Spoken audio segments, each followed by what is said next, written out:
Howdy neighbors, it's Sako to me, also known as Cass Voigt. I write horror and I'm a witch and I'm a graphic designer and sometimes I combine those three things. Tonight, it is fanfics and chill, which means I am not Sako to me tonight. I am this name. And I might be joined with people, I might not be joined with people.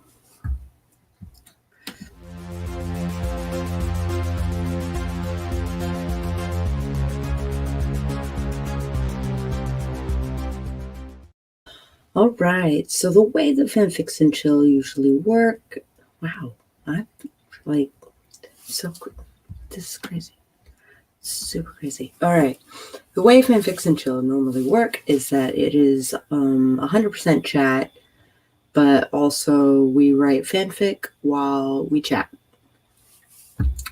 Hello, Christina. Hello, Jennifer. Hello, my love. I hope everything is going well. Hey there, Mint Ghost. So I'm really here to chat. Wait, I have a thing for that. I have a thing for that. Papa. Just chatting. So no sprints. Good job. Unless you guys really want sprints, and then we'll do some sprints. But currently, my state is that I don't particularly want to do sprints. Granted, not like I couldn't use them, but it's Friday night, man. So usually this is about an hour later, and it is usually hosted by Moon Bunny Creative, also known as BDE Blue Eyes, also known as Sage Gordon Davis.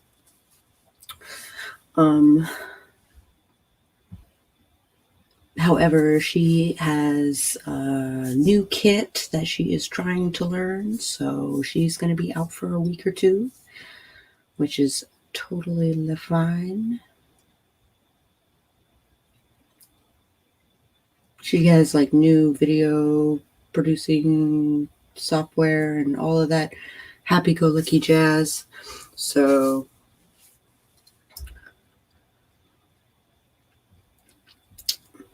this is one of those nights where I want to play like a word game or something.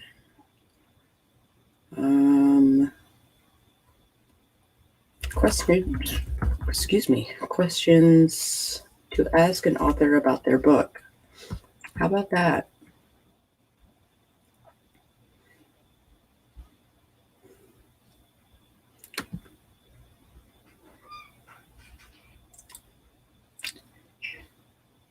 Where do you get your ideas? All right, 50 good questions to ask an author. How about that? I don't want advice. I hate those pop-up thingies. Crazy time. I've written 25,000 words in like 6 days, so I'm chilling out a bit. That's great. I'll be down with that. Awesome. So let's answer some cool questions for authors. And I'm gonna put them up in my banners. Create a banner. Add banner. Pacha. What's up with my colors? What's up with my colors? Brand. Castwood green.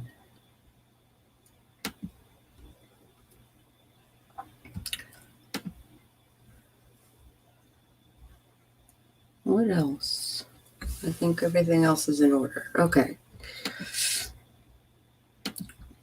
So, what literary pilgrimages have you gone on? I don't know how literary they are, but I went to Ireland on my honeymoon, and our first stop was in Waterford, which I have a particular spot in my heart for, both in literary terms and in history terms and all of that cool stuff, because it was an old Viking town. And I guess and Limerick, we hit up Limerick, where the mayor hosts a Limerick contest in one of his bars, and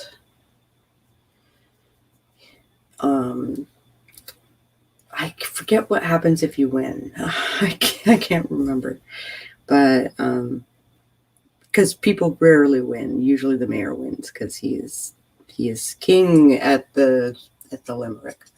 So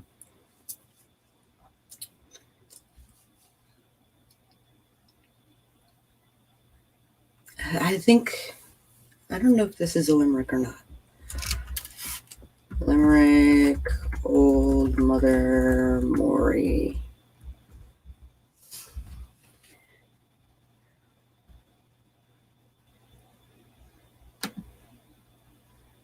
It was a thing, wasn't it? No, that's Old Mother Hubbard. Mother Maury.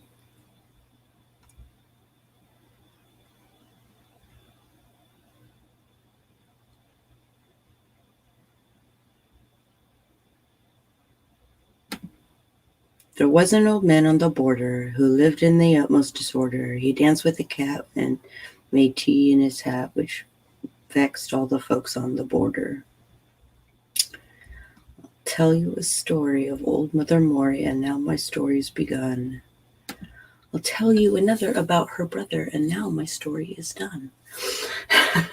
My great aunt taught me that when I was 8.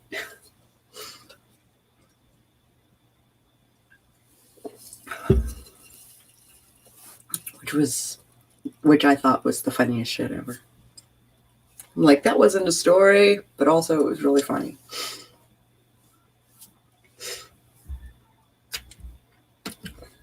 All right, what's the next question? What about you guys? Have you guys gone on any pilgrimages regarding book time? I mean, I live in DC, so I don't have to go far for a lot of books. There are a lot of books based out of DC.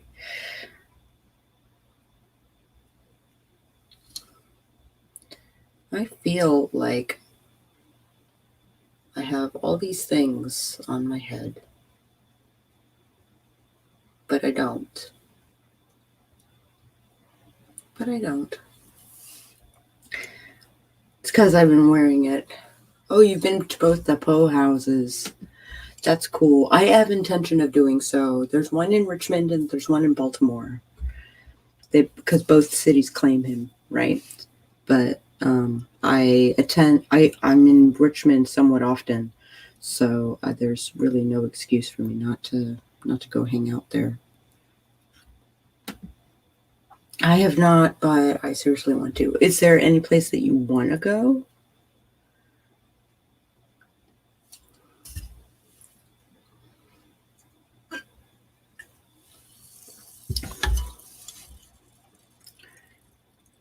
Is there a place that you want to go? So if you haven't gone on a pilgrimage, where would you want to go? I just looked around to make sure you aren't in my home, Mince Ghost. Yeah, that's funny. All right, I'm going to put my hair back up.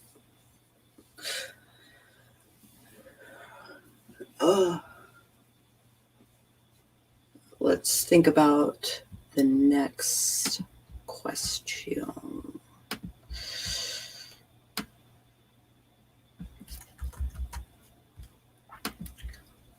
Next question. Hide, edit,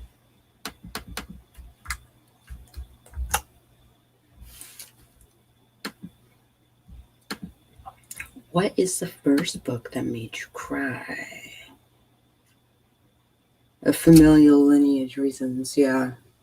One of these days I'd like to go to Japan and visit family there.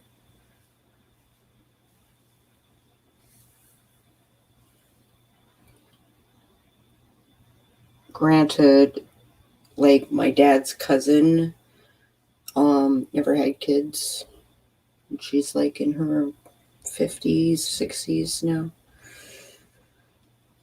So there's no members of the Yamazaki family, I don't think, that are my age or younger, for that matter.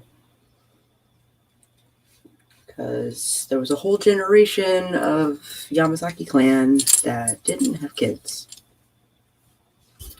My dad was one of the few. He had a son before he met my mom. And then he married my mom and had me and my sister. So 3 total kids. Had to bury one of them. Almost buried 3. But that's neither here nor there. But yeah, Japan is awesome. One of these days I'm going to go. I really want to hang out on Sapporo in Hokkaido. Because like they got the hot springs, and that's where the snow monkeys come and like take your phone and shit while you're in the hot springs. So I like the concept of having my phone stolen by a monkey.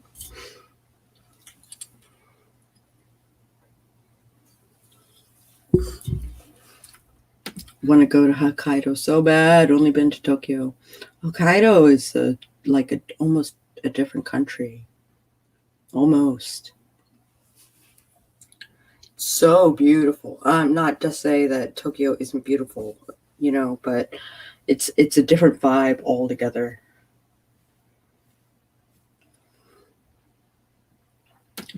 Different vibe altogether. So, what is the first book that made you cry?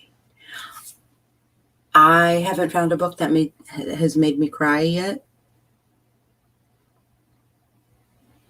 I haven't cried at a book yet. I guess I just haven't found the right book. Granted, I'm not the one who cries at movies either, so I can count on like one hand the number of movies that have made me cry.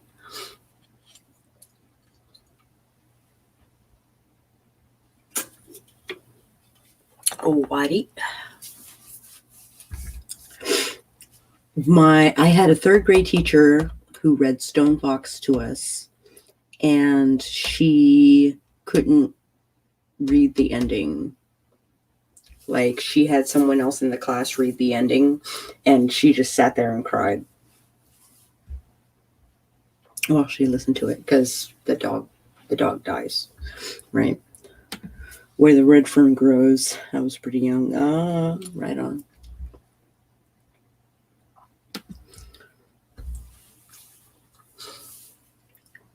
I did cry because of Pet Sematary. There was something really final and that's when morbidity hit me. Like, that's when I really faced the concept of life and death and like all of that jazz, and how I missed certain people in my life. Oh, I was young. I was maybe 6 or 7. Like,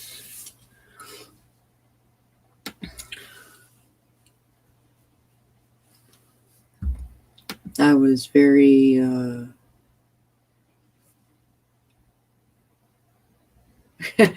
I know, right?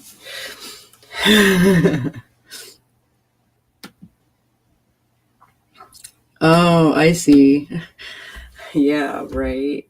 Yeah, absolutely. What did you say? Is that like a book that made me cry?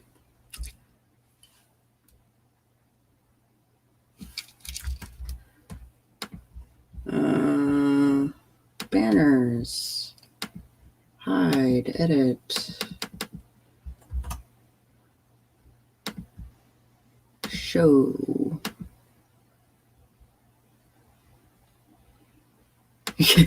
Kids should not read stuff like that. Well, I was also told kids shouldn't read books like The Witch of Blackbird Pond either, but here we are. My mom had me read it.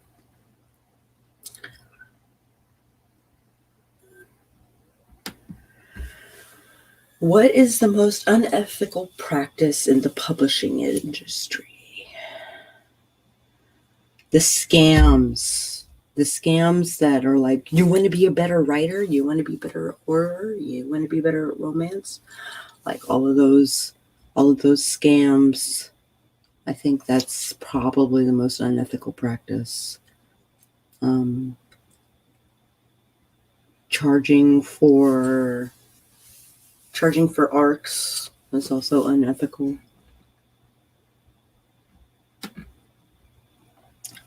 That traumatized me. Velveteen Rabbit too. I don't remember the Velveteen Rabbit making me cry either.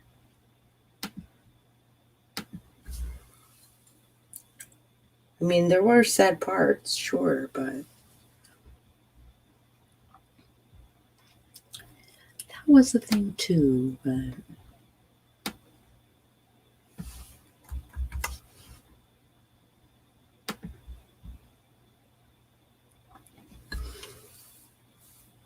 But what about you guys? What do you think the most unethical practice in the publishing industry would be?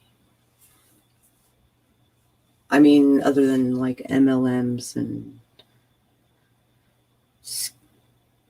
like be a better writer scams and oh, you're a bit of a crybaby. Oh, so is my husband, but I don't hold it against him.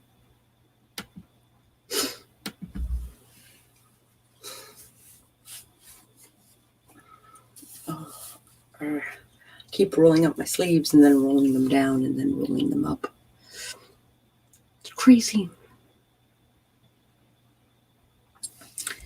So, next question.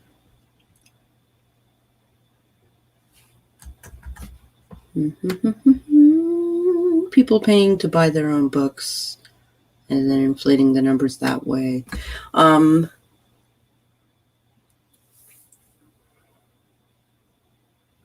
So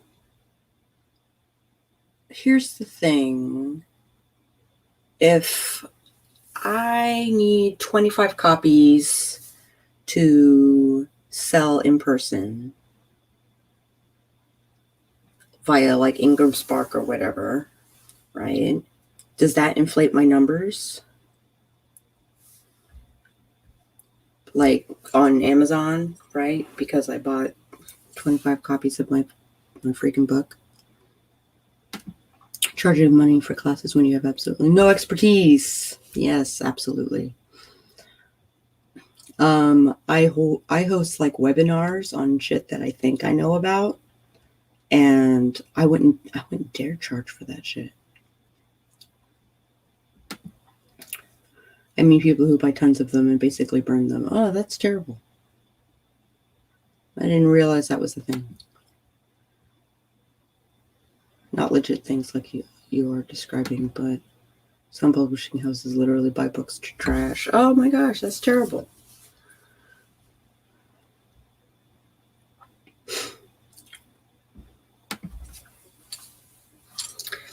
That is horrible.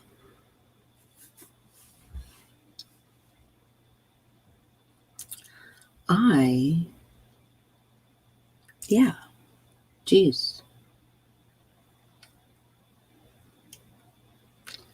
That sounds like an Alexa Dunn video, doesn't it? Like, what is the most unethical practice in the publishing industry? especially in YA.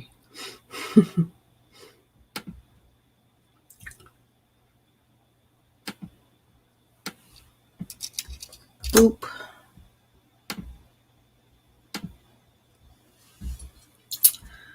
I'm going to let you guys answer this thing. Oh, those who print blank books on Amazon with the cover as a copyrighted image they don't own. Yes, indeed.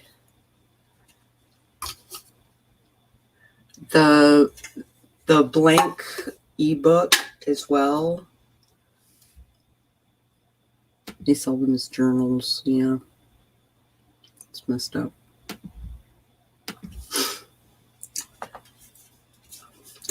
I'm going to let you guys... Oh, there's still stuff in here. I'm going to take up my cans and grab another drink. And I'll be right back. Oh my gosh.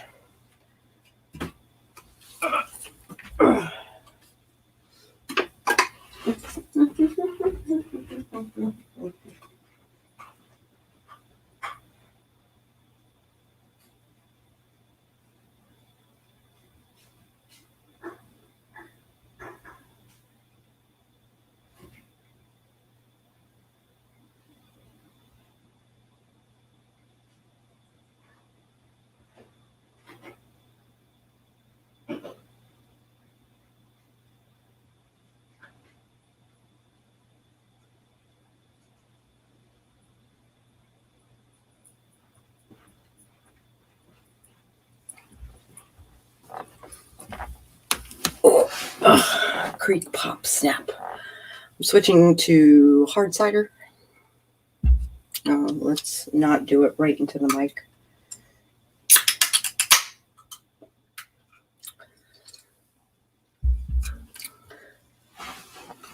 So, does writing energize or exhaust you? I say yes. It does a little bit of both. There are times where it is my self-care, basically. Like, I have had a lot of fun with the with the promptathon that Sam Wicker has put together. So there is a stream a day that will be having like a flash fiction contest. They'll put a prompt up on the screen, much like I've got these questions and stuff, like doing the things. And I've been partaking in these challenges as well, even though I've been co-hosting and I'm technically not eligible for promotion, right? So that's been fueling. That has been really good for getting the juices in my brain going. Partly because I was so good at flash fiction when I was in high school. It was like all I wrote. And then I had to learn how to write a novel. And Hope's Chest was learning how to write a novel. I started in 2011 and I released it in 2020. Oh my gosh, Sappy started a live video. Why isn't she here? Sappy, where are you? Sappy!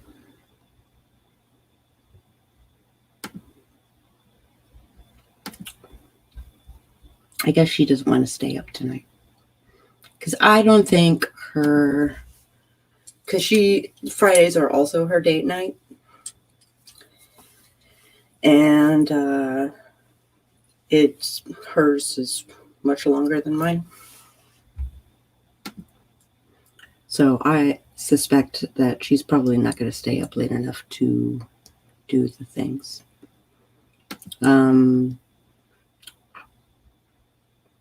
However, events like NaNoWriMo do exhaust me. Even though, like, I used to write, like, 10,000 words, like, in a day sort of situation, you know. So I don't know how that changed or why that changed, but it's not terrible. Gary V offered to talk to her for 15 minutes. Oh, cool. Okay.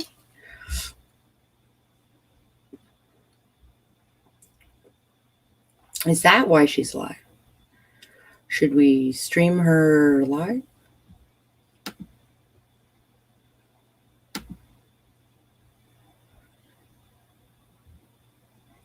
I'm going to do only one part in the David Hollis series. I think Friday's video where Chewy and I read a Barely book. It's going to be the last video of the Hollises and any of the Hollises ever. I have a few reasons for this.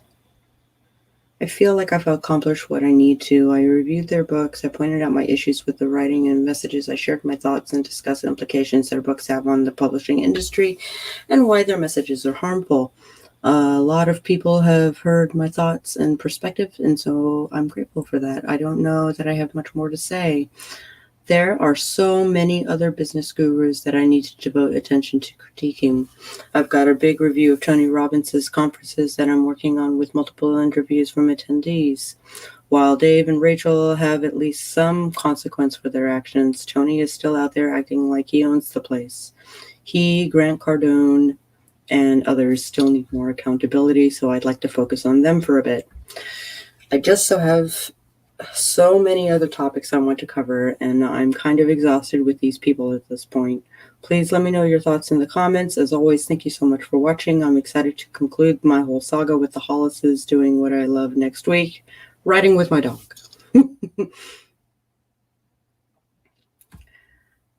Hearts. All right. Does the thing come up here? It does not. Does the thing come up here? This story is no longer available. I don't know how to get a hold of her live. Oh, there it is. All right, so I'm going to send him Whoa. a DM. Yes, I need to email you now. Holy cow. So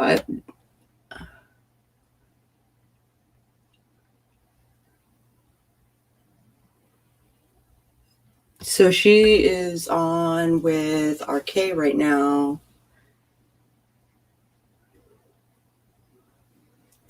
Oh, and Gary V, I guess, is supposed to be also on the thing. Streamception, I know, right? Does both for me also, yeah. So a guru will be on Morning Guru. I know, right? I am considering it. I told you in the comments, but I don't know if she will see it. That is okay. I found it.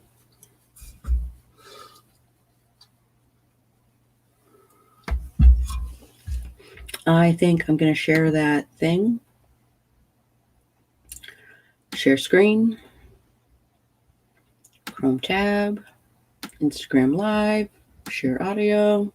This way to get someone's attention is to either disagree with them or slide into the DMs of a conversation of someone not agreeing with them. Here, I gotta put it on my headset, I think. I'll make my subject, it's Savvy from Twitter.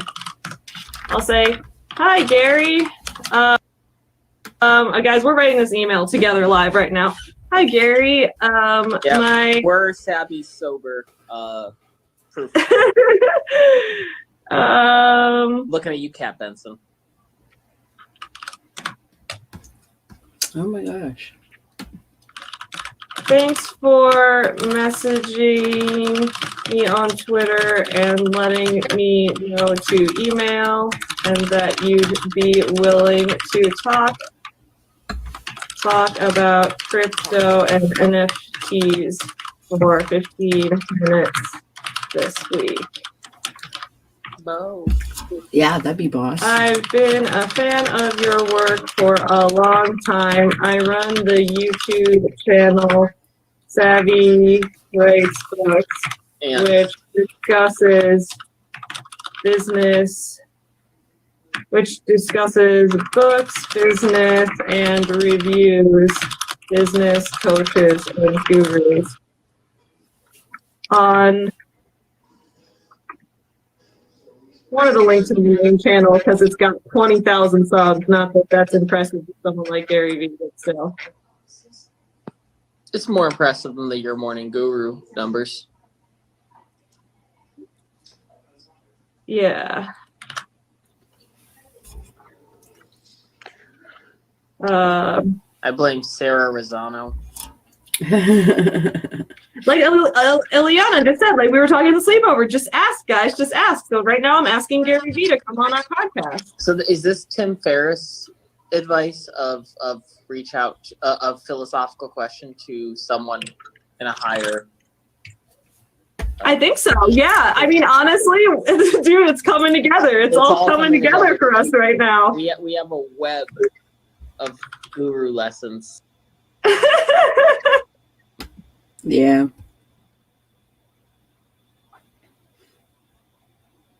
Mm. Mm-hmm.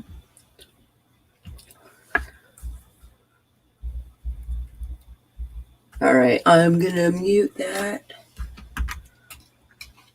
I'll point in Gary Vee's favor. I thought I muted you. Yeah. So that's the thing. Flash fiction is easy because you just go from point A to point B and sometimes point C. You know, like you got your setup and then you got your knockdown. And like that's it. So all you need. So I tried to write a novel that was, each chapter was basically a flash fiction, and they were all related, you know. But I didn't know where to take the story. I didn't know any outlining methods or anything like that. Excuse me. I've just been drinking like carbonated things and it's just making me burpy. So, let's see. But yeah, that book didn't pan out. I might try and write it again. It's definitely horror or crime. I don't know.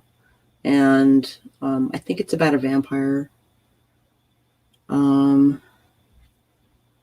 just don't know what kind of story to run it through just yet. And I have Story Planner, so I'll probably do a thing there.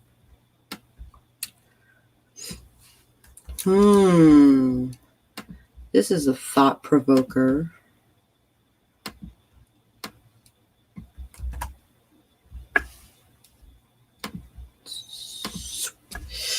What are common traps for aspiring writers? I think nano is a common trap for aspiring writers. Also, those classes where there's no credentials and lots of money involved. Those are pretty gnarly.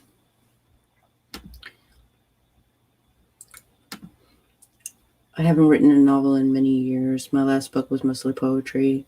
I'm writing a novel right now, and it's a learning experience for sure. Yeah. It took me 9 years, 10 years. 9 years to write Hope's Chest. And that was a learning experience for sure. It's taking me a lot less time for Flambeau. It's taking me a lot less time with Red Signal. Sanguine Signal. Sorry.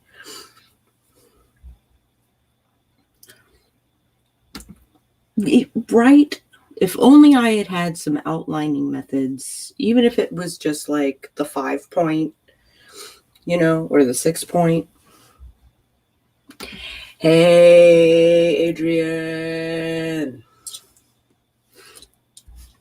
Which, you know what? Anyone who wants to hang out with me on screen, are you working tonight? Is that a thing? We are just chatting, and I found a bunch of like questions to ask writers, and some of them are kind of thought-provoking.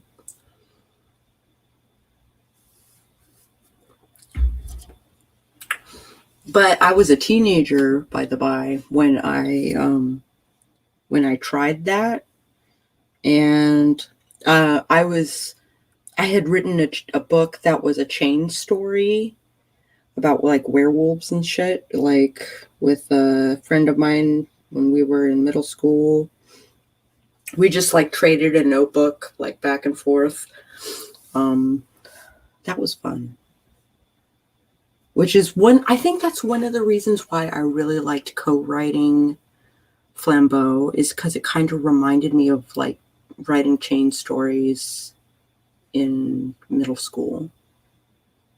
Except we knew what we were doing because we had prompts for the chapters. Like we outlined the book first, and our outlines are basically just prompts for the chapters. And like how we accomplish that is up in the air. So I thought that I was a plotter when did that with short stories with friends when I was younger. Right on. Yeah. So like you understand how fun that can be, and I feel like that like RP, like role playing and stuff like that kind of like fills that hole in my soul.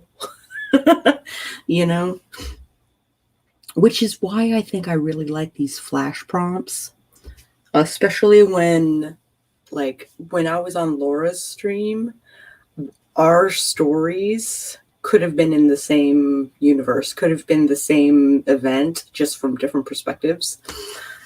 That was super fun. That was super fun.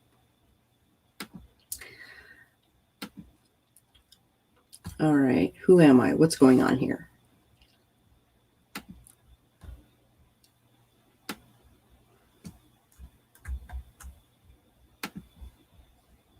Banners. Edit.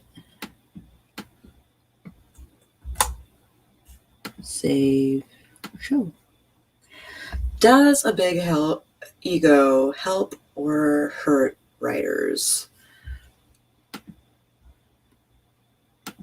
Yes, completely understand, especially with the RP stuff. Yeah, you both had like spy stories. Yeah. Mine was a hitman, and hers was like a super spy, like crazy time.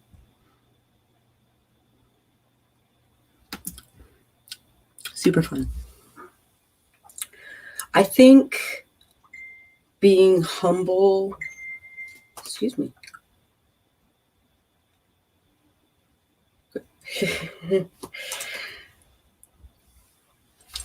I think there is a lot to being humble, and there is a lot to having confidence, but there's got to be a balance. Like, I'm not going to mention names, but there are a couple of like YouTubers who I feel like the ego has gotten out of hand, and I mean, they got a lot of people reading their books, so I guess there's some amount of success, but I've talked to people who have read their books and they've been disappointed. So I don't know if the emperor is wearing no clothes or like what's up, but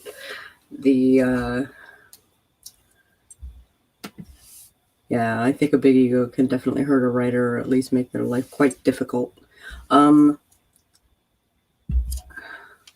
whole arcs are free thing, I was just joining YouTube when that was the big drama. That was the tea that everybody was drinking, right?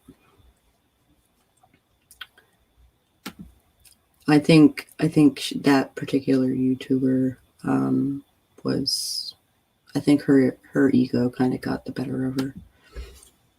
Most of the people I've known who have big egos about writing were not good writers. But this is just my experience. I have to say that that has been my experience as well. Also artists, people who are like, oh yeah, I'm really good at art, and like they're not so good. There is a Japanese artist who calls himself Masamune, Shiro Masamune. But Masamune is kind of like calling yourself like the best there is. You know? It's like, that's like taking the name, taking like, I am emperor of everything. I am the best in the world at what I do. And I think that is an epic amount of ego. And that is a huge boast to have a name like that, like Masamune. And like, I don't know.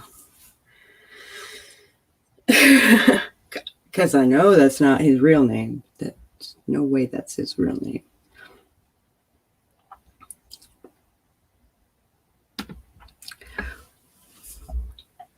But I think you all have really good points that you were saying.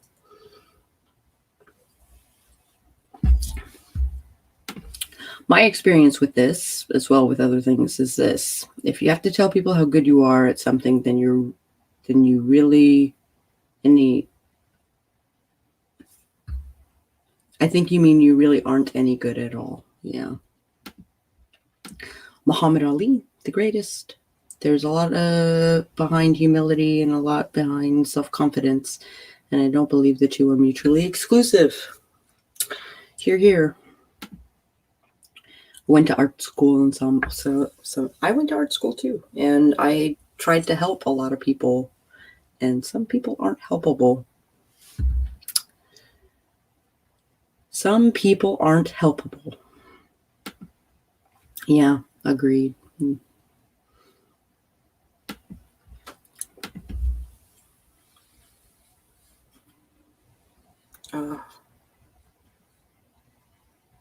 Especially in competitive setting, one sometimes needs to hype themselves in order to manifest that win. That is true.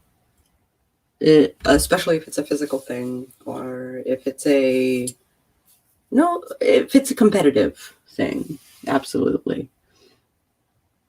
I don't know if Masamune Shiro does like contests, like iron artist sort of contests. Critiques can get harsh. Critiques can also be perceived as harsh, even though they are meant, in a diplomatic manner. And, like, there's only so many ways that you can say. Like, for instance, when we submitted our work for Rose City Editing, we submitted Flambeau for Rose City Editing, and now we have developmental edits to implement. But when he was presenting the edits that he would like us to make, and the questions that he had about the story and stuff like that, and while I am the person who basically takes a project and goes to someone and says, tell me what's wrong with it. So I'm always one for criticism. Like, I always want to know how to be better. Like, I'm not saying that my work is no good. I'm saying, as good as this is, there's got to be a way to make it better, right? So I'm constantly on the path of becoming a better artist, becoming a better writer, and never stop learning. Masamune implies that you stopped learning at some point, that you have nothing left to learn, and that is bullshit, I think. I agree you should be confident and market yourself, but some people get out of hand, yeah.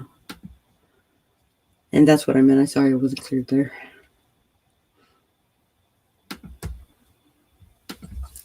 Yeah, I get you. So that's so I crave criticism, right? But my poor co-writer was like, but my babies. Some people cannot take constructive critiques. I'm more like you. I always want to improve and I need honesty to do so. Indeed, just saying, hey, that's good, does not help me get better.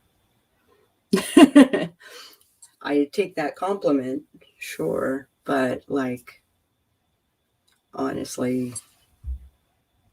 yeah.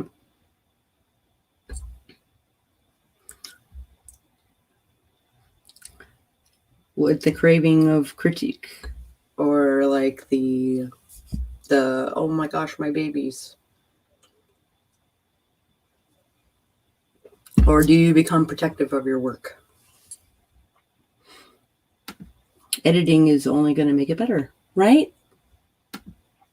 Having a pair of professional eyes take a look at your manuscript, especially if you've hit like the second draft or something, you know, because you're like eyeballs deep in it and you don't know what questions need to be asked anymore. A welcome critique, yeah. So far, I have not felt the need to critique your work. Like, honestly, I really like your prose and I really like your twists and I really like how concise you are. So, like, I don't know. If you want to get better, I guess, like, I would talk to Laura Nettles because she is a goddamn wordsmith. Like, she's really good at setting tone. Oh my gosh. She is amazing at setting tone.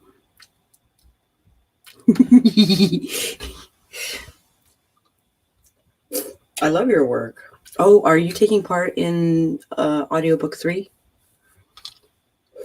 She's looking for topics that we're going to vote on currently.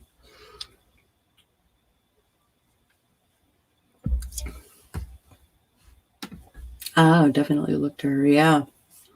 She specializes in Flash, in like horror Flash.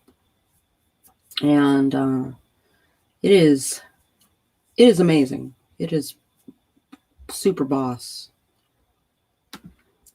Yeah. I got tagged in it when she popped up on Instagram saying like, hey, I'm taking topics for audiobook 3. Yeah, I know, right? So I will let you know when that comes around, when, you know, we've got a topic and we've got time to do the things.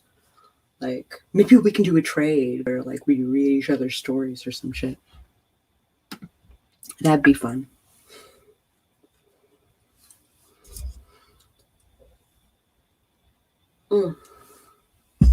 Okay. What's the next question? What's your writing kryptonite?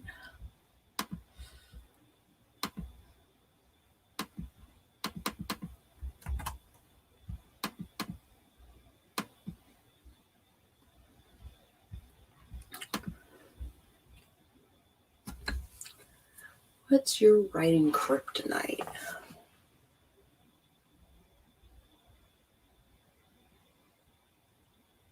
Something that prevents me from writing? Or something that I suck at writing? I kind of suck at romance. No, I like the building up of the romance and then destroying it at the end. That's what I like to do. But because I'm used to relationships not working out, like right at the very end. Time and procrastination. Not knowing what direction to go next. I think I got hung up on a sentence, on one scene, but hung up on a sentence for a year with Sanguine Sigil. And this past Camp Nano, I decided to put in 15,000 words on, at your recommendation, actually. Not the 15,000 words, but you helped me with the POV on it and stuff like that. And, if it's something I suck at writing, then I suck at sex scenes, but I really want to get good at them, so I keep doing them. I know, right? Erotica is super fun, I have to admit. What's my kryptonite? I'm being concise if it's something. I guess procrastination. I guess that's my kryptonite. I'm being concise if it's something I'm not good at. I over-explain things too much. Oh, so like telling, not showing.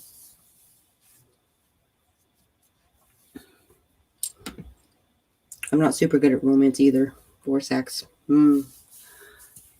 What?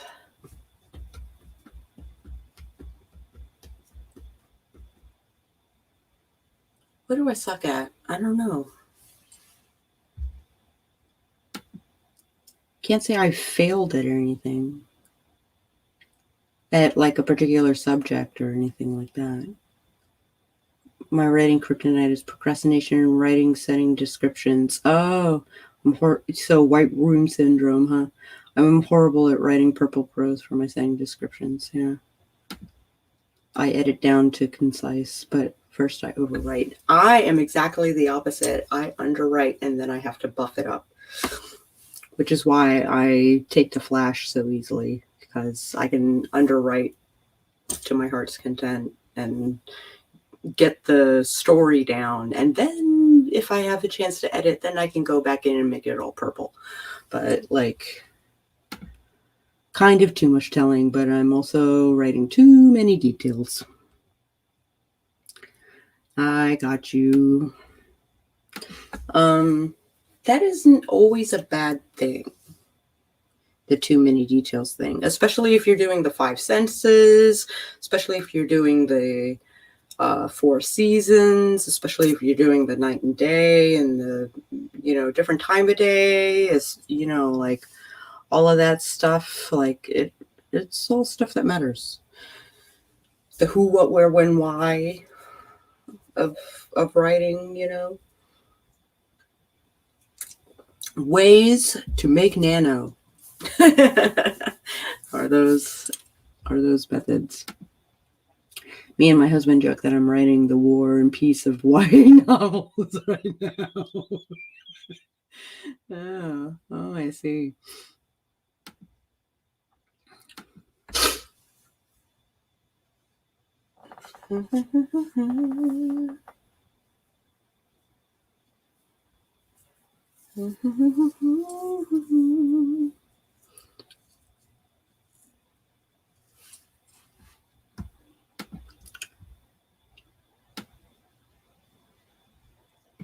Question number 8.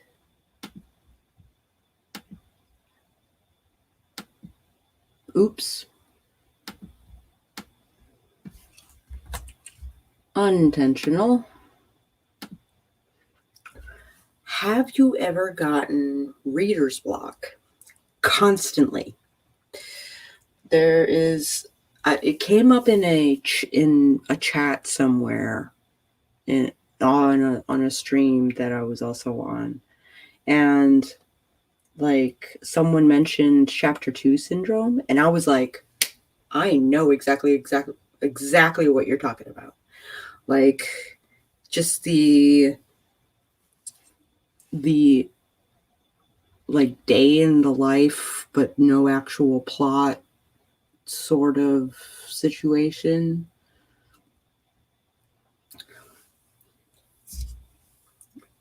Like, it's really like the space between setting the scene and your inciting incident.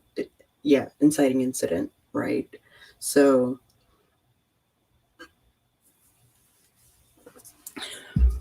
and oftentimes that is really droll. I've never heard of reader's block before tonight, but I know exactly what you're talking about. Yeah. So if I can't make it past chapter 2, I will often DNF the heck out of that book. Yeah. I have been disappointed many times before. It actually prevents me from reading Laurence Sevier's book. I mean, I've got it in hard copy, in hardback rather, and like I've got it in my special reading bag, and it's just waiting to be read. It's got its own bookmark and all of that like fun stuff. And I'm just like afraid to start it because I'm afraid I'm not going to like it. But even though the plot sounds like it's really good, like I should be all about it. Songs of Autumn. That's what that is called. What, reader's block? Yeah. Or chapter 2 syndrome.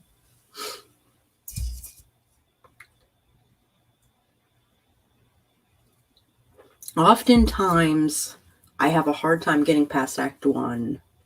And if I can't get past Act 1, I tend not to read the rest of the book.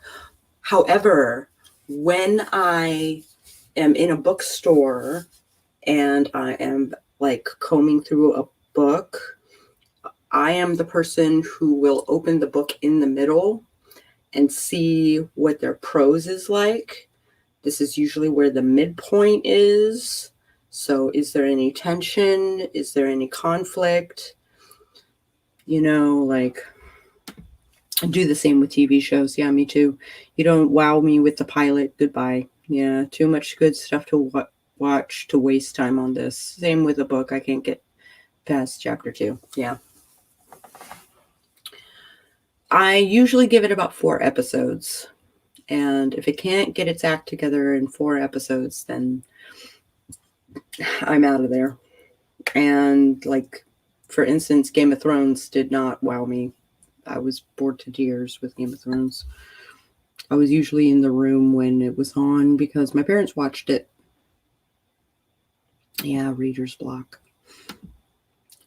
I have attention issues, lovely ADHD, so television is hard for me. I think this is why I'm addicted to YouTube. There are more fast-paced and shorter. Yeah.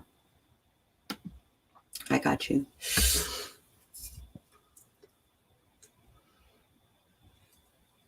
I finally found a book that I could actually read from cover to cover recently. Like, it was called You Were Made for This. It was like a domestic thriller drama thing. I got it in a subscription box, and I was really impressed. Like, it was written by a South African writer. No quotation marks, even though there was dialogue. So you can't tell what's a thought and what's a actual quote. And that kind of works for the story. I used to give it 5 episodes, but that is contingent on the first being great. Yeah. But if the first is bad from the jump, then no need to wait to get to the fifth. Yeah. I kind of agree.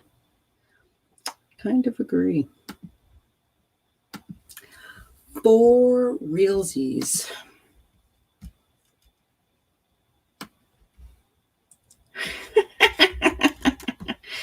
This is kind of funny.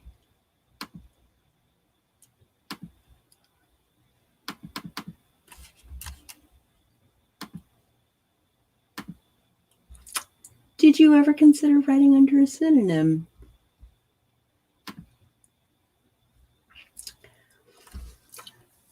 That book sounds interesting. Yeah, it is interesting. It's basically about Americans living in Sweden. And one of the women thinks that she has basically made her life worth living by having a child, and then was kind of bitter at how the child changed her life.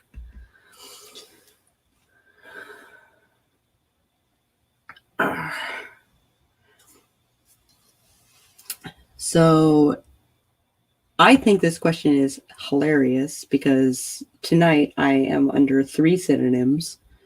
I assume pretty much everybody in this room is probably writing under a pen name of some kind.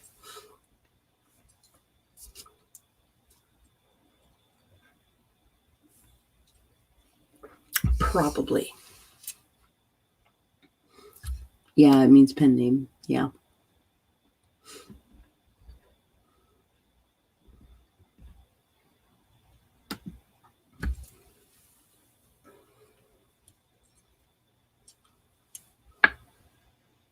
For this current book, yes, probably.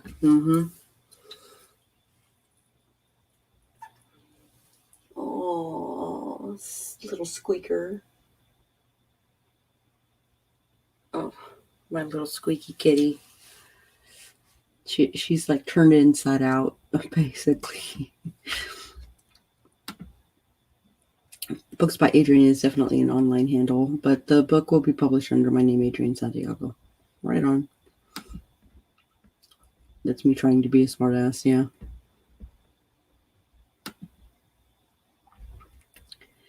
I feel you. So we had a good laugh at that.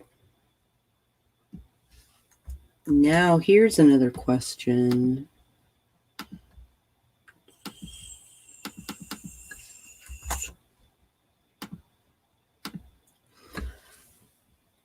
Do you try to be more original, or do you deliver to readers what they want? In other words, are you writing for the market, or are you writing for yourself? Right? That is essentially what it's trying to ask, I think. I am of the mind where I am writing for myself. I am writing the kinds of stories that I want to read. And if other people like it, then yippee skippy.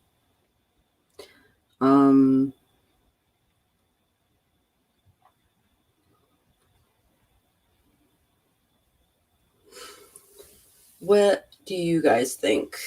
Which are you? Are you writing for yourself? Original. I don't know how not to be original. Yeah.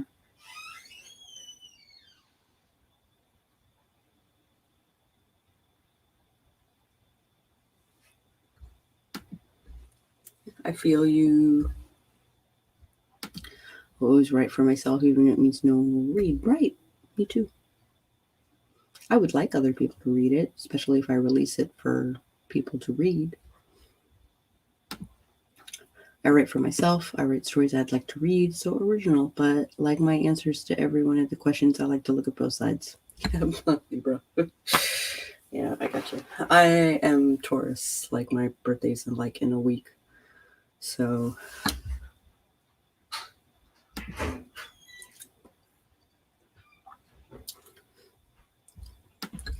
I feel like one can write what they want and edit it to a marketable product, but still in your own vision. That's what I'm trying to do. That is exactly what I'm trying to do.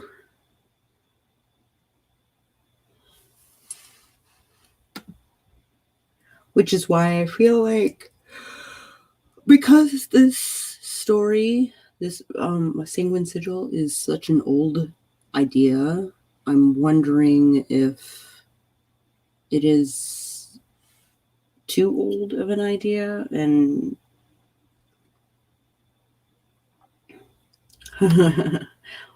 oh, the Libra life. My husband is Libra. I know it well.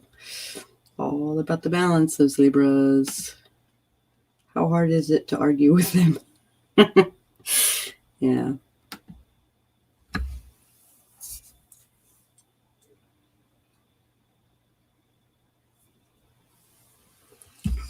Oh my goodness.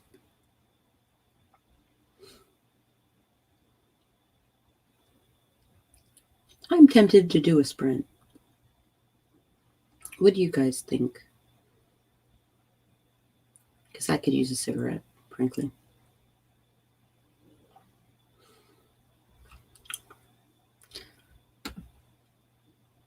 I'm a Cancer, so I'm all feelings. He's logical to a fault. So hi Bonnie. Long time no see, babe. Glad to see you.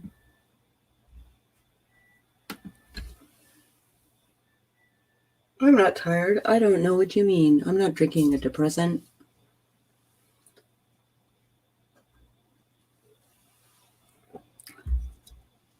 Sounds like a healthy marriage to me, if you ask me. Yeah.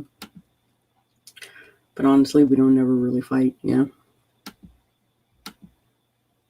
Hey, I just saw I actually streamed your. I streamceptioned your live on Instagram. I really respect him for being different than me. Yeah.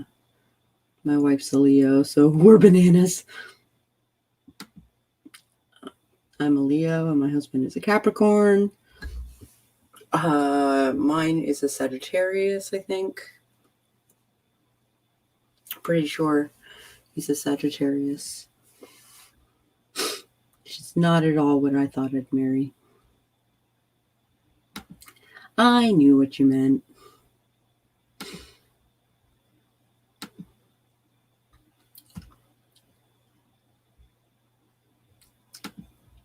Let's see here.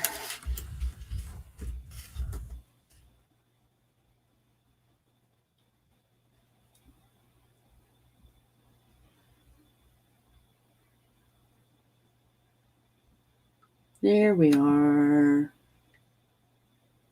There we are. Hey, where's my...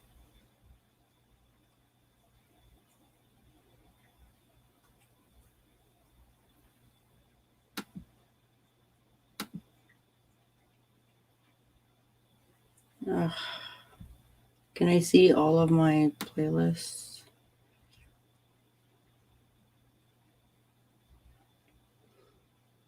There it is.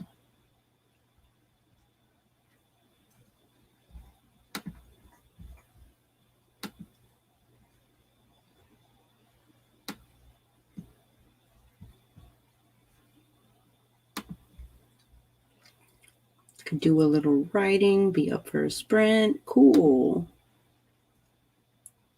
Let me take down this banner.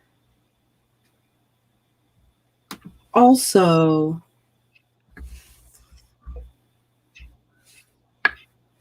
Bud actually has walked into the room. Yeah, I saw you were live. I just thought, but actually, I don't actually know what I'm talking about. I thought Bud actually, yeah. What's up? I was just thinking of doing a sprint. I'm more of a slow walk kind of guy.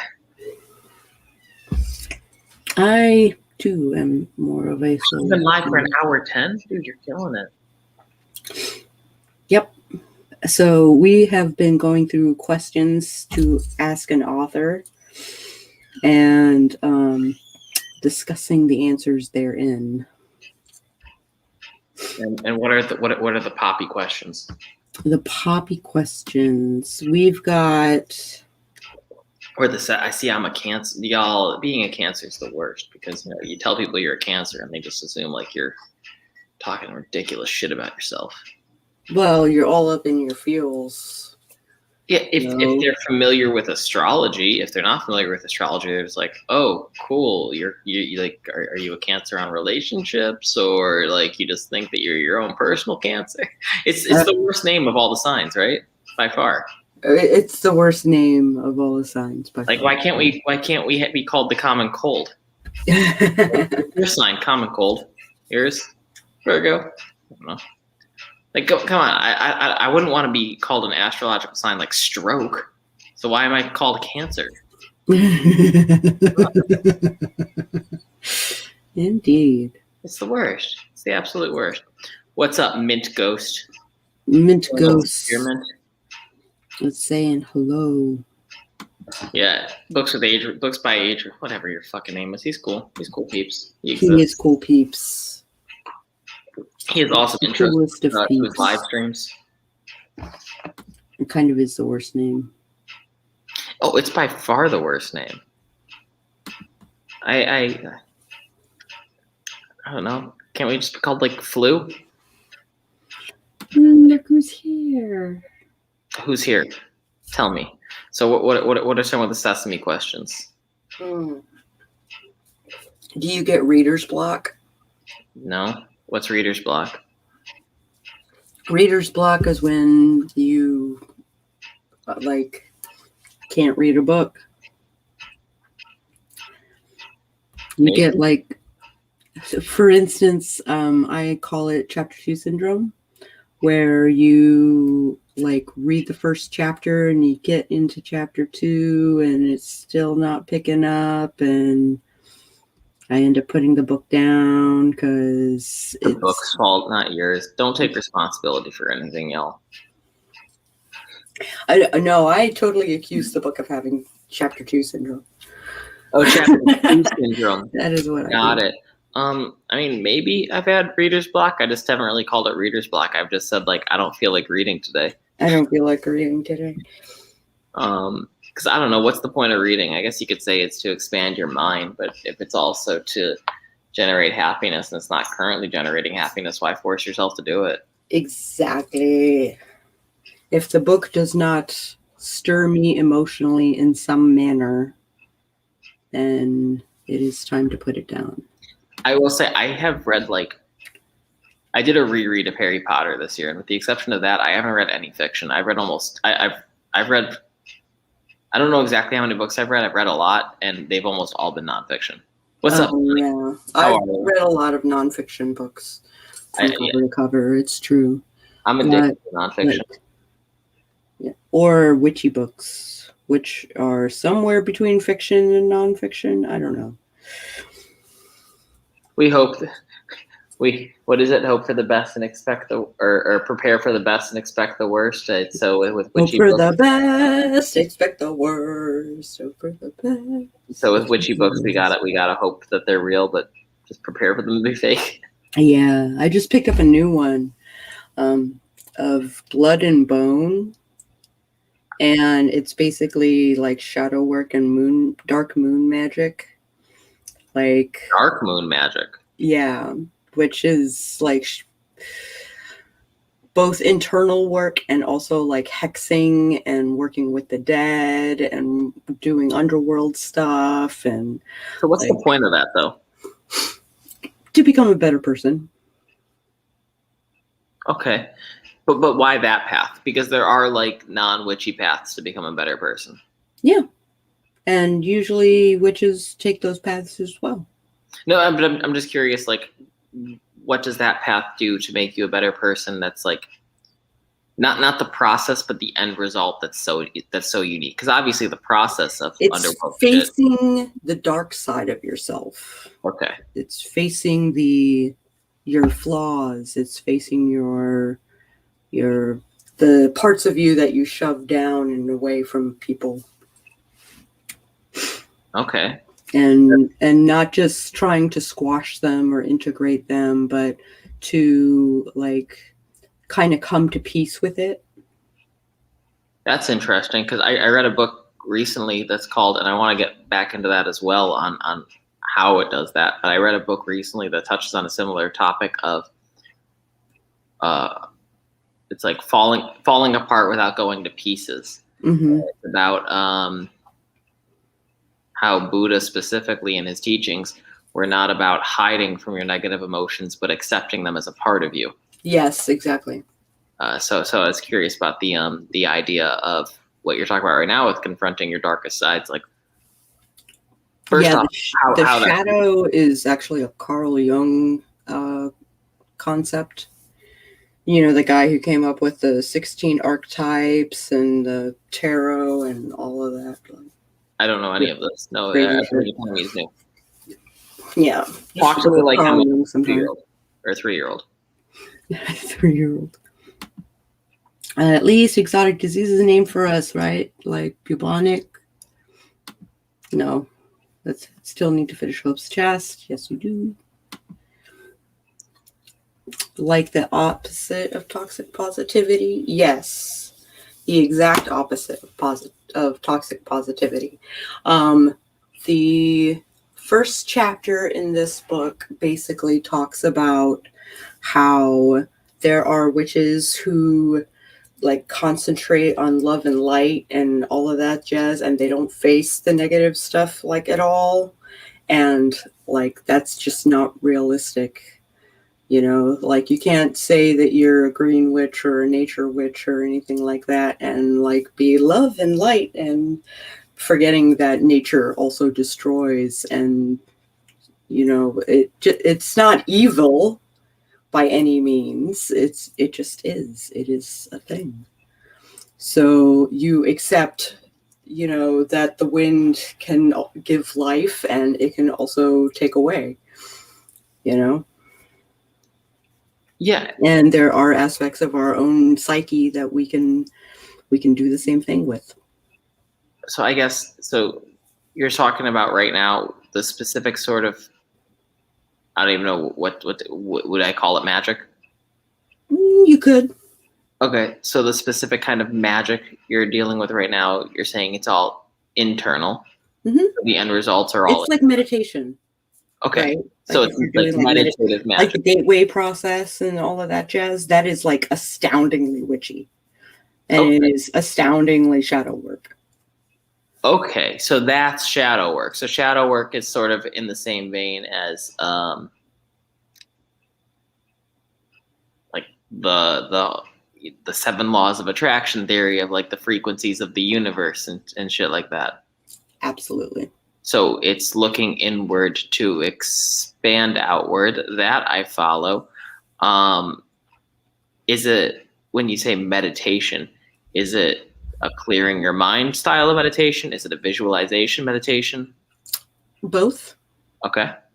I guess, could you walk me through, like, not a full, but like, I guess, talk about a bit more some of the processes that one has to go through? Has to go through. Not has to go through. Like, some of the practices, I guess, because you said some both. Practices.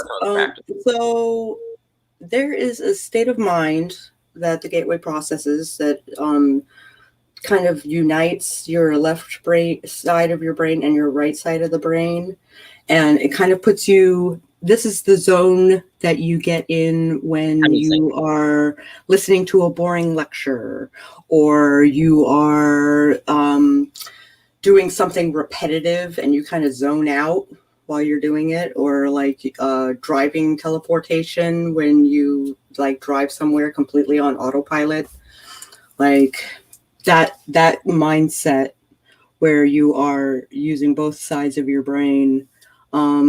That is the state of mind that you want to be in when you do your liminal stuff, when you do your magic. Okay.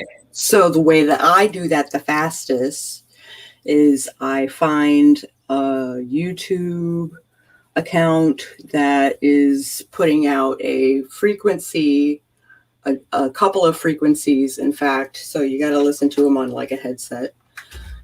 But they put out a couple of frequencies that like engage those sides immediately.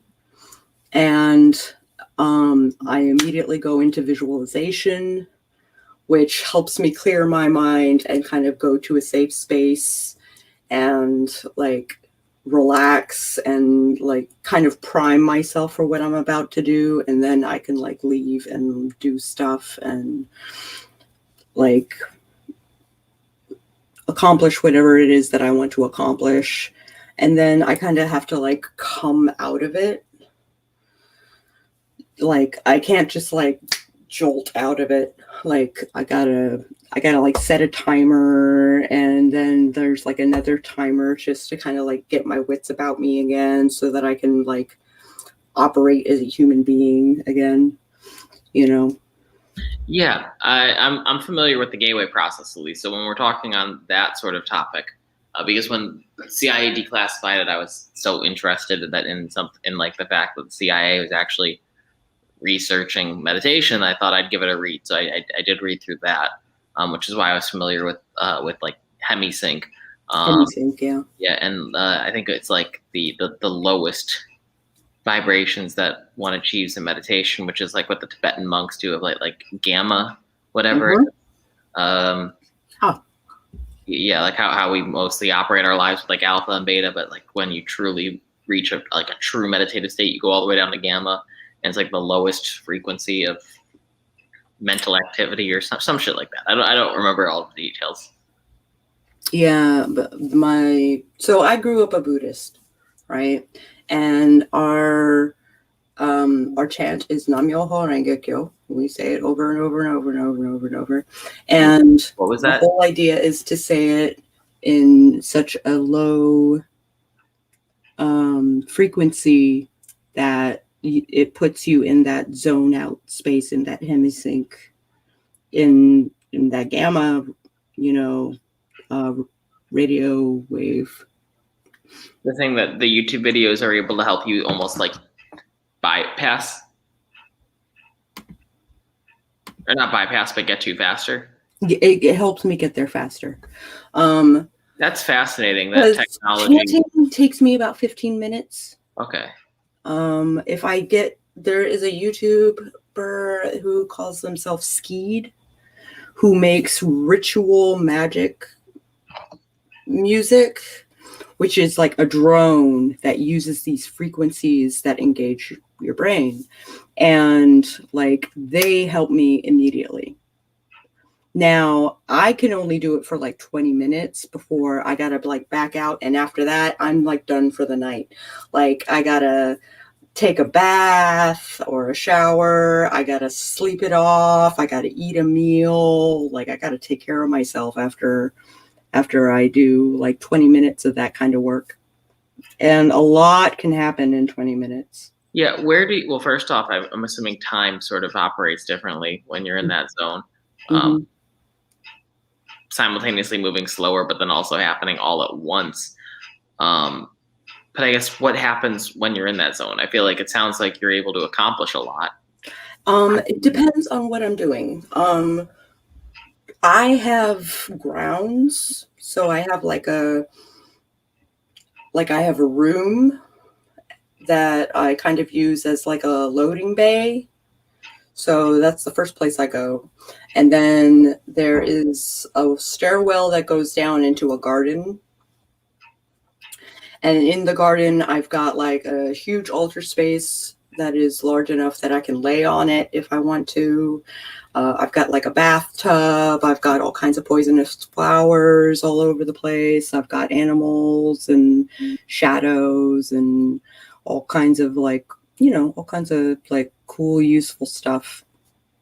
And like I can do sigil work like in the air if I want to, because I'm visualizing all of my sigils and stuff like that, right? So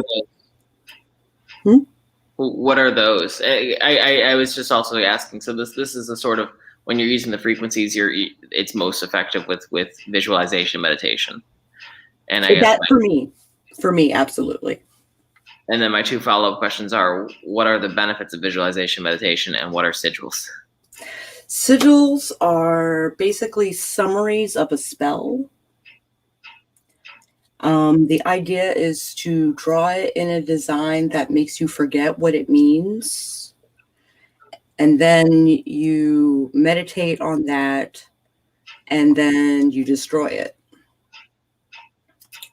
So, like, when you see magic symbols, you know, like the pentacle, or like the symbols of the celestial symbols of the angels, or anything like that, like those are sigils.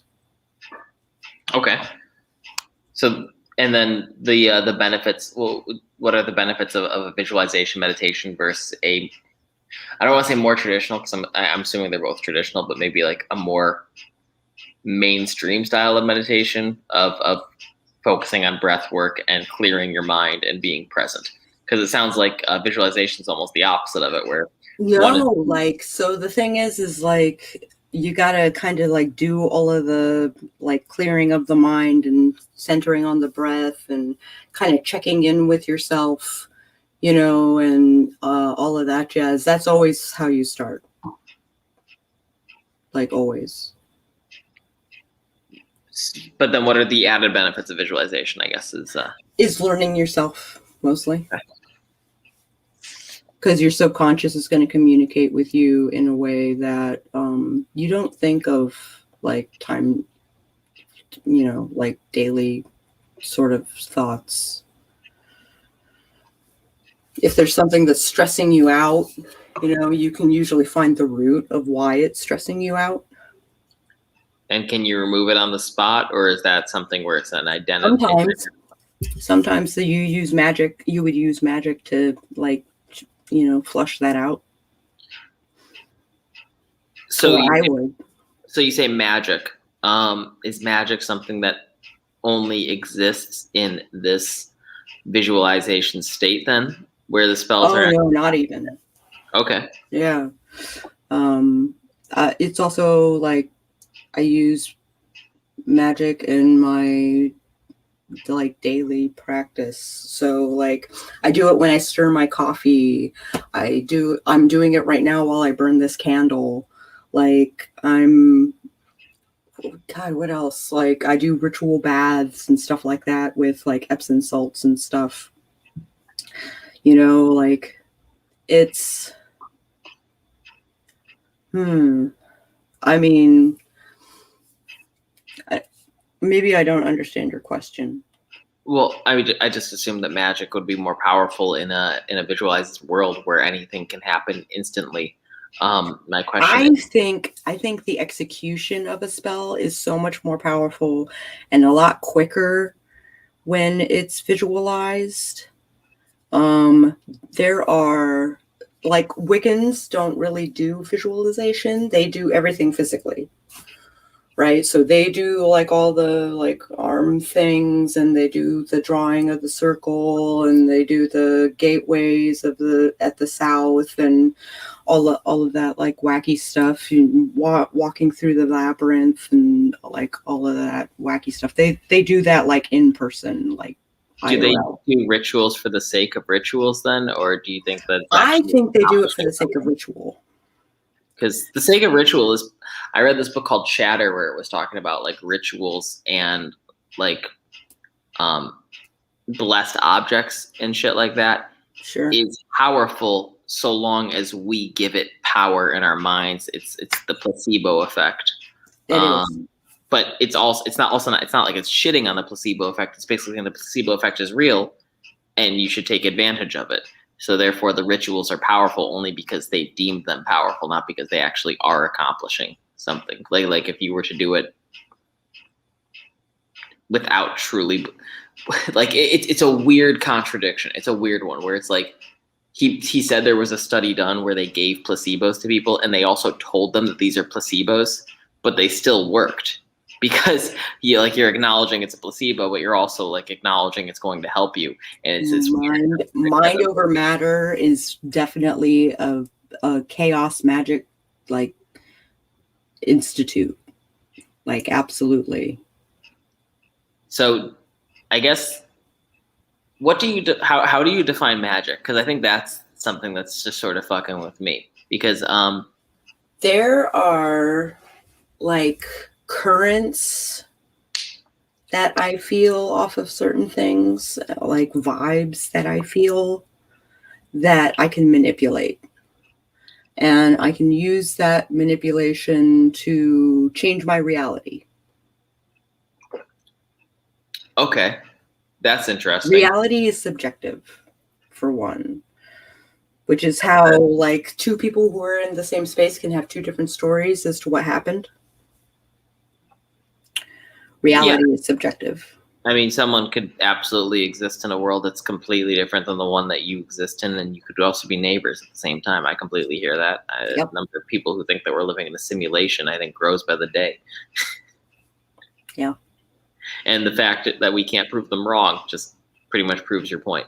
So I hear you on that. I also hear, as far as like what you're describing as magic, I think describing it as magic is a comfort, because it's something that I literally just heard on the Joe Rogan podcast when he was interviewing Robert Downey Jr. Oh, wow. But what you call magic, they called, like, they couldn't even put a name on it. They said, I want to call it intuition, but I can't, where it's just like... Well, like magic and intuition are kind of like hand in hand. Exactly. Yeah. Well, based on what they were describing, because they were talking about feeling energy, and essentially what he said was getting out of its way and allowing it to act, or being smart enough to notice a tug and following it. And it sounds very similar to what you're talking about. So it's interesting that the same sensations I've heard across the board, it's just different terminology. Yeah, absolutely. And then it also tells me that those are the kinds of people who are afraid to call themselves witches. Afraid, or just they just don't want to associate themselves with witchcraft. But that's exactly what they're doing. Yes and no, because witchcraft itself, I feel like, based on what you were just saying a moment ago on like how Wiccans perform spells and shit, like I feel like witchcraft itself has many definitions. Sure. I think the whole like concept of liminal space kind of like isn't just a chaos magic thing. I think that it kind of branches magic as a whole. So like, I guess to clarify, I can say I can understand why you wouldn't want to associate with magic publicly if like you had a different image, just because it can be such a, it can. That is one of the reasons why people kind of like hate on me sometimes, because like I'm a chaos magician and I'm not Wiccan.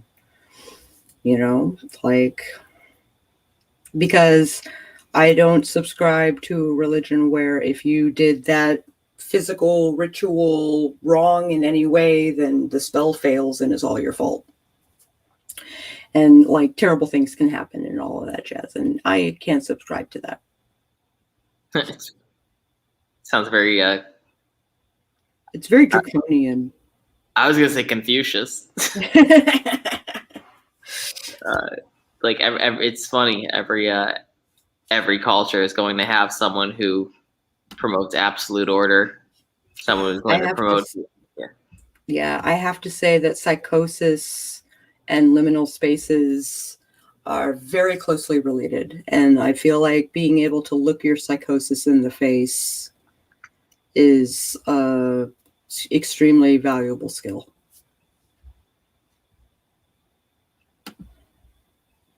I had to look up liminal spaces.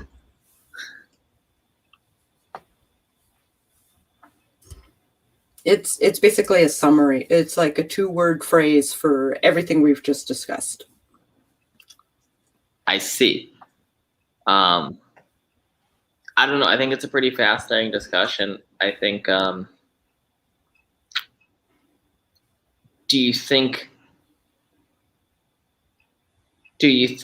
the stigma around witchcraft or magic has gotten in the way of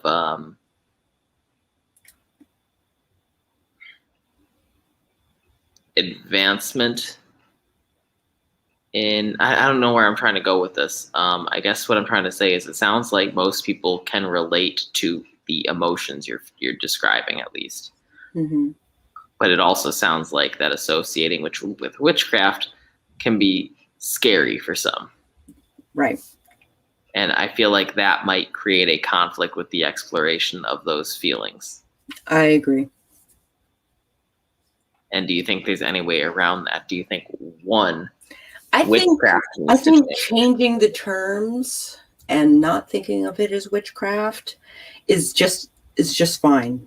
Like if you know, like the concept of a witch, they still look at as a dark being, you know, who like has a long nose and a wart on, you know, and the green skin and all of that jazz, then so be it. But like, obviously that is not the case in a lot of cases, right? So I'm turning 40 in a week. Happy birthday. Right? Yeah, I know that's kind of weird. And I'm like kind of coming to terms with the idea that I'm going from the mother to the crone, like part of my life, right? So like all the things that I'm going to be responsible for and all the kinds of powers that I can tap into, I'm going to tap into a lot easier, I think, because I'm getting older. Age alone makes it easier? I think so. No, not necessarily, because like I think there are different ways to get there. I genuinely don't know. Like I'm asking from a place of genuine curiosity because I'm unsure. And the other point I was just going to make about the stigma itself is I definitely see it where I think that just calling it magic maybe create, like, even with me, it can create a little bit of a, is it? But then I think to myself of, you know, if someone takes a weekend meditation trip into the wilderness, their friends would say it's cool or they're enlightened. But it sounds like that's pretty much the same thing that's practicing witch does. Yeah. Yeah. Except the witch will call herself a witch. It's really the only difference. Yeah. A rose by any other name, you know, whatever. But it still smells like a witch. It still smells like a witch. Yeah. Shakespeare. No, I think that's interesting. I really do. I don't know. It definitely. I talk to Savvy a lot about how pride gets in the way of interesting things constantly. Sounds like this is one area where it does. I also wonder if we were just talking about how ego hurts writers, you know, from time to time. Which I think is true as well. I think ego hurts just about any creative venture. Any venture. Which would include witchcraft, because I would consider that creative. Absolutely. I guess my follow-up question is, if the stigma exists, I almost wonder if like witches play into it, because it's almost like they're not going to be taken seriously, so they might as well go all out. Go big or go home. Pretty much, yeah. That's sort of what I'm thinking. A lot of them are women who are trying to take back their autonomy and trying to take back, like, these women who were murdered unjustly and accused of, like, poisoning their dairy and killing children and all of that stuff. Like, if a woman floated, she was a witch. If she, you know, if she drowned, then I guess she wasn't. So either way they die. Either way they die. So like there's a femininity and a feminism sign really attached to the witch. So it's not that male witches or warlocks or whatever they want to call themselves, psychonauts, whatever, like it's not that we exclude them. There are Wiccans who are Dianic, which means like they are vehemently anti-men. Like it is women are women. And I don't believe in that. I think men and women should be able to practice witchcraft equally. I'm also like, there has been a mass culling in chaos magic somewhat recently, where men did not believe that women could practice magic or become powerful mages. And I am of the mind that that's bullshit. So, like, I voiced this to one of the progenitors of chaos magic, and they were like, we need to do some house cleaning because that brotastic mentality needs to go bye-bye. And so they went and cleaned house. Bonnie's asking if anyone's writing fanfic tonight. I'm sorry, people are here waiting for fan fiction. I didn't mean to hop on. I guess there is a fan fiction sort of way. You brought up Psychonauts, though. I was under the impression that Psychonauts were people that just like took a lot of psychedelics and explored their mind. Is that the same thing as like witchcraft? There is a line, I think, where it is not unheard of for a witch to do, poisons and psychedelics and stuff like that. Like hedge writing salve is basically mugwort and other poisonous plants that, basically make you hallucinate. So I think I also think of psychonauts like having done like drugs in order to get to where they are, but I feel like drugs are a crutch, and that there are ways to get there without drinking, you probably shouldn't be drunk when you're astral projecting anyway. Right, so I mean, I would agree with that. I would say that the psychedelics, I don't know if I want to call them a crutch. They fascinate. I haven't done any. They have fascinated me. They are things I haven't done. I don't know if I'm going to be doing in the near future, but I'm still very fascinated by. And I can also see them being a bit of a gateway to further exploration. I also know that through incredibly disciplined and regular meditation, you can achieve similar success to expanding mind as a psychedelic. Yeah, but without the lousy crash. I don't I don't know enough about. I've never taken them, so I don't know about the crash or anything like that. I just know that I have a lot of friends that have had incredible experiences, not abusing, but taking them. But taking them, yeah. Like once, yeah. So I can't knock them, but I do know that I do know they're not a fun thing to abuse because you can turn your mind to mush. But I don't know. They fascinate me, and so does meditation, and so does just achieving that higher mental state. I guess it all comes back to gaining a new perspective. Indeed. Do we want to do a sprint for the crowd?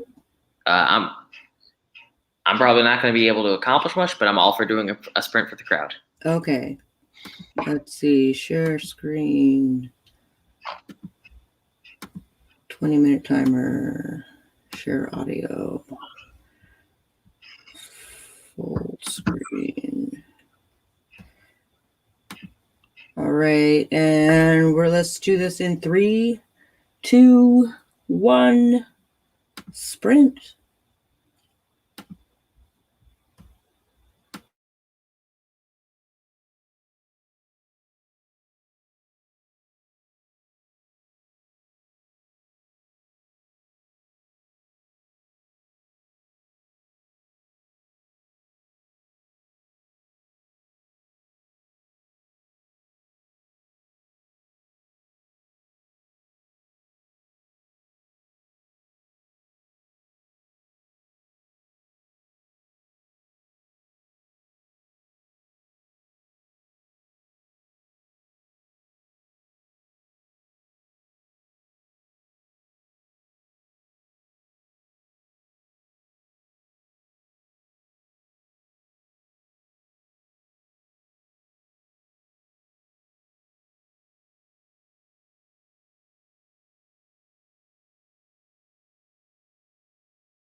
All right. That was our sprint. It's also over the 2-hour mark, so I'm probably going to wrap up here pretty soon. How was that sprint for you guys? Yeah, not bad. Didn't write at all. I was reading more about the gateway process. That's basically all I did on that sprint. It was enjoyable. That's cool. Yeah, pretty cool stuff. I was reading the more of the CIA documents. Yeah, 'cause it's been a while. I was released like I think 6 or 7 months ago. Yeah. No, it's cool stuff. It is cool stuff. Mint Ghost killed it. Killed it at 6:31. Holy cannoli. Totally killed it. I But can remove. Stop screen. Yeah. how was it for you? I smoked a cigarette and I came back and I'm talking storyline things with Sage. Nice. Which is fun. I got some like backstory cool stuff that I can fuck with. Bonnie was smoking. Mm-hmm. Yep.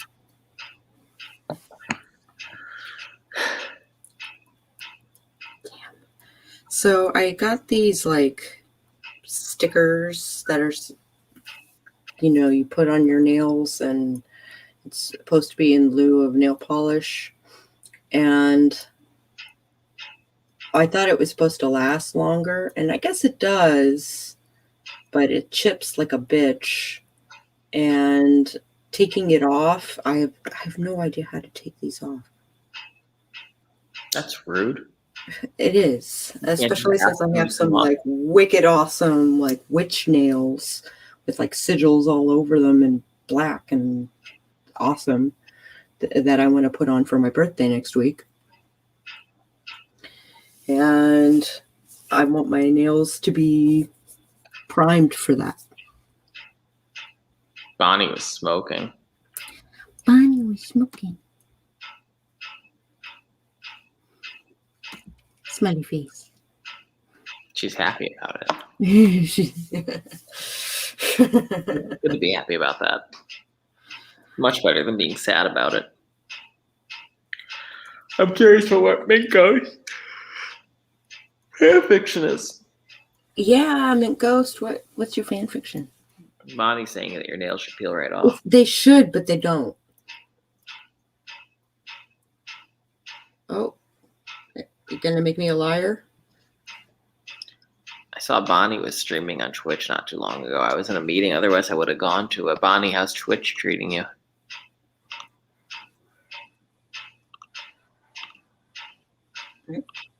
The glue on this stickers are particularly potent.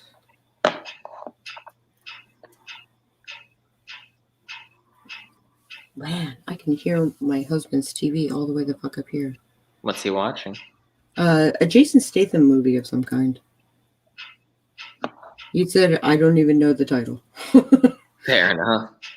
I was like, that's fair. Bonnie, how's that journey of self-discovery going? Maybe you need a little witchcraft in your life.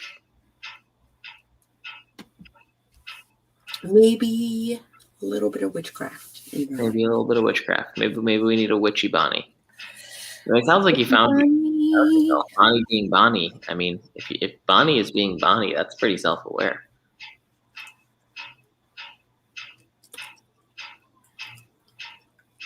Ooh. It's a YA story about a teenager who becomes obsessed with an e-girl from 2004. It's kind of like a fan fiction about a person, but I'm fictionalizing a lot of elements. Also, Bonnie is like, maybe. Well, Bonnie, you got a fantastic partner here in Sako to walk you through the many realms.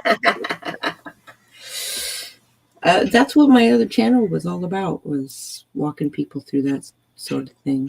Was all about? My other channel, the Witch of Till with Tag, was basically that I was walking people through witchcraft. Yeah, but I heard was is in past tense. So I used to read craft books, and we would discuss the topics therein. And one of the authors like had a shit fit and had a strike put on me, and like I haven't gone back since. It's been about a month, I think, a couple of weeks. I don't know. I'll drop a review on my channel that I don't upload to anymore. It'll be fun. Bonnie, if you want more e-girls in your life, just be an e-girl. You attract who you are online. That's why trolls attract She trolls. is an e-girl. What is she talking about?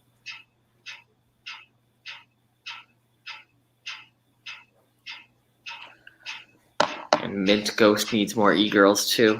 Looks like we have a chat filled with e-girl pines. Sounds good. I'm sure you'd be a fantastic e-girl, Bonnie. Growing up in Obsessions, yeah. All the e-girls. Sounds good. No, e-girls are wonderful. I'm a fan. Yes, they are. I'm a fan. Need more e-moms. E-moms. Need more e-milfs. That category is very underrepresented in the e-girl community. Which is funny because there's a lot of author tubers that are moms. Dude, moms are the best. I don't think it gets I don't think it gets hotter than the 35 to 50 range. The 35 to 50 range. Yeah, maybe 51. I think you achieve. I think women achieve peak hotness at like late 40s. Oh yeah. Maybe, yeah. Oh my gosh, I think I Not got to it all. completely objectify women, but Finally. Oh my gosh. just for fun, not just a mom. No, I just MILF is such a popular category on certain websites. You would think it would be popular with e-girls too. Indeed. Meow. What is it? 5 to 7 years will be, yeah, fair enough. Yeah, because the e-girls will be moms. Yeah, that's when I'll start subscribing to them. I'm gonna wait until they're in their mid-30s at least. Not just a mom. Yeah, I don't know. I've never been. I've never wanted the young or peer young. I've always been more of the MILFs are hot category of guys. I am all about that DILF. You know, in high school, I was more interested in the hot girls' moms.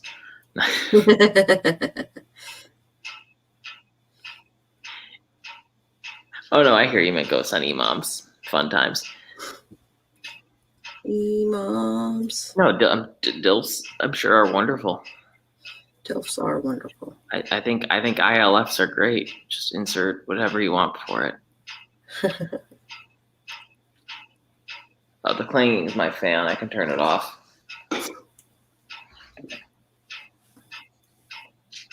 That's up to you, buddy. I'm sore. I've been lifting again. Oh, yeah? Oh, yeah. Want to be healthy. Stacy's mom. Oh, my gosh. I am struggling. Pardon, lo siento. So, did you guys manage to get a hold of Gary Vee? Oh, Savvy emailed him. Yeah, I caught that part. I mean, he DM'd her, so Oh, did he? yeah. That's awesome. No. Hey, Yeah. do you want to come on the show? Pardon? I hope he does. He said he could talk for like 15 minutes this week, so if that works out, that'd be pretty cool. That would be cool. I would support it. I would subscribe to my own channel. You would subscribe to your own channel?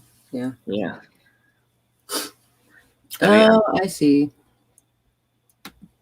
It's not clinging anymore. Don't Not worry. clanging anymore. No more clangs. What's No more bangs. clanks? I can hear my cat's fountain from here because apparently if it drops below an inch, it starts to like not sputter, but kind of grind.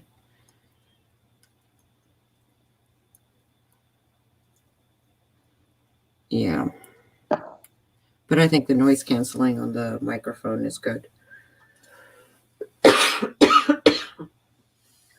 No, I'm just thinking about the videos I was watching. I want to get back to watching them. You want to get back to watching them? Well, then. In the comments were also funny. It was like, who else is here because of shifting? The U.S. invested money to try and weaponize the same thing that Gen Z is using to go to Hogwarts and rail their fictional crushes.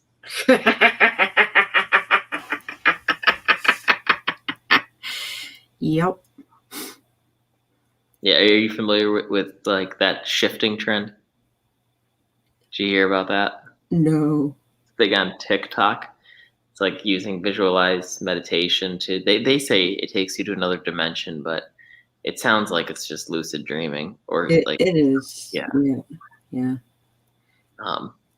Where they're just living out scripted dreams in their favorite fictional realms, most of them choosing Hogwarts to date Draco Malfoy. Oh, that's so weird. I guess that's one way to do it, but however that translates to you is fine by me. I don't know. I don't want to fuck with that because one of the things that they also talked about was that people who do it, like there's a higher chance of sleep paralysis. I'm like, I don't want to welcome that into my life. Sleep paralysis super blows. Yeah. It's happened to me once. Hate it. Yeah. 100% would not recommend. Yeah, Mint Ghost. We don't recommend it. Stop asking.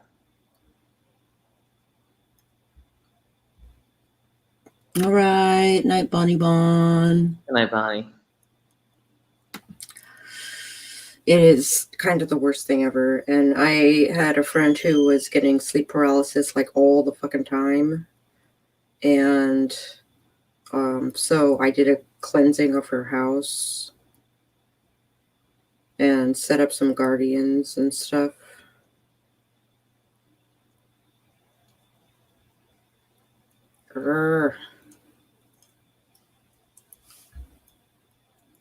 I see you later. All right. I know the CIA was heavily researching astral projection at one point. Yes, absolutely. That is the gateway process. Yeah, and also I guess according to the document, I think they said that it was part of how they found Saddam Hussein. Oh, really? Yeah. With psychics? Yeah. I mean, who knows how true it is or not, or who knows how accurate it is or not, or how effective it is or not, but all we know for sure is that it was researched and that they claim they had results.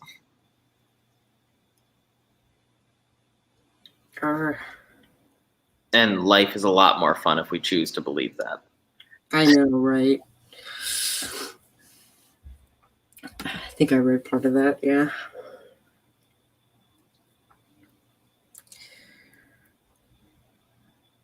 No, where I left off before we went live again was they were talking about some small lobe of the brain. I forgot what it's called. That's between the left and right spheres. Mhm. That That's considered the witch's eye. Yeah, the third eye. At the That's end. what he was saying, or what it was saying, and it was like it can actually, like it has photoreceptors on it, and it's like it's a weird thing to explain because why would something inside your head that will never see the light of day have photoreceptors on it? And it's like the thought is, Yup. it's there to receive frequencies. It is there to receive frequencies. So I don't know. Like I said, I don't know what's true and what's not. I just know what's more fun. I know, right? In a world where, well, first off, a world where astral projection, all other shit, is at least partially true, means that there is more beyond what we have deemed the physical realm, which for one should be a comfort to people because it means that there is a chance of us existing beyond the life of our body in some capacity. In some capacity. Yeah. Which should be a comfort to people. I believe in reincarnation.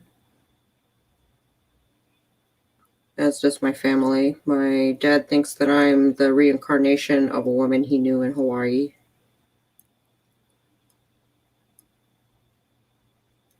That's interesting that a woman he knew in Hawaii ended up becoming his daughter. I know, right? Super weird. Yeah, a little bit. But I started dressing like her and talking like her and moving like her, apparently. And he's like, yeah, that's a thing. Well, I know some studies, and again, I don't know the validity of it, have said that meditation, in terms of reincarnation, is concerned, unlocks memories of past lives. I have heard such things. I don't know if I believe in them, but I have no clue if I believe in them or not. I don't know. Maybe I'll try sometime, but I have worked very hard at changing my karma, and I don't want to know what I did in past lives to earn the karma that I did. Just donate more money to charity, Volunteer for Habitat for Humanity. You'll be good. I know, right? Build a house. Build a house. Eat your vegetables. Indeed. All that'll help. I have a fridge full of noodles. I'm doing reincarnation as well. Mint Ghost also thinks that there are many realities for sure, and that sometimes you can move through them. Believe in like a modified string theory. Yeah. So how is this string theory modified? And apparently, string theory is deeply flawed. Apparently, The universe is just so vast. It's vast and it's ever growing. I don't think it's overwhelming. I think it's pretty cool to be a part of it. we are, but I almost find comfort. In the grand scheme of things. Well, I almost find comfort in it because if it's a little terrifying when you realize that we're just existing on a floating space rock, and it could all end any day from just another space rock colliding with us. Yeah, I know, right? But it's also pretty beautiful to be a part of something that's so big like the universe. It would be kind of depressing and claustrophobic to think our life was entirely contained to this planet and the afterlife that is described by this planet. I know, right? Afterlife. I mean, we said God was the creator of the universe when we thought the universe was the sun and the earth, and that's it. Yeah.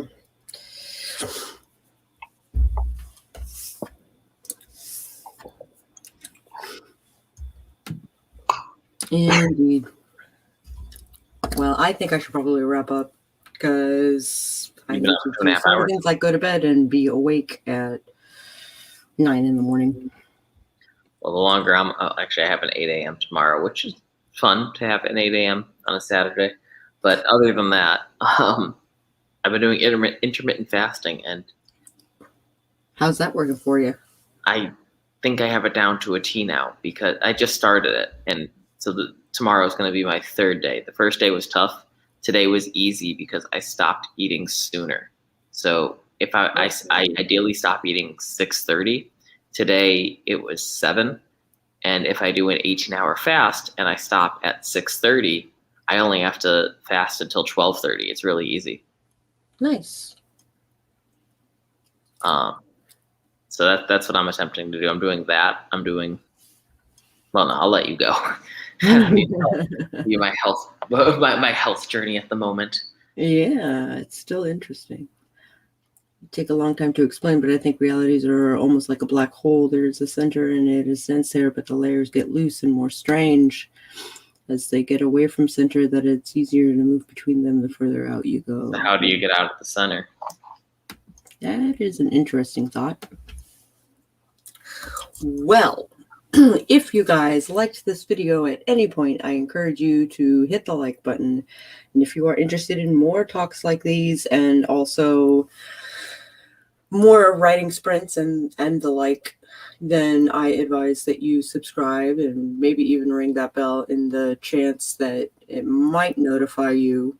I know the YouTube gods are fickle beings. And we will catch you guys on the flip side. Kick flip it.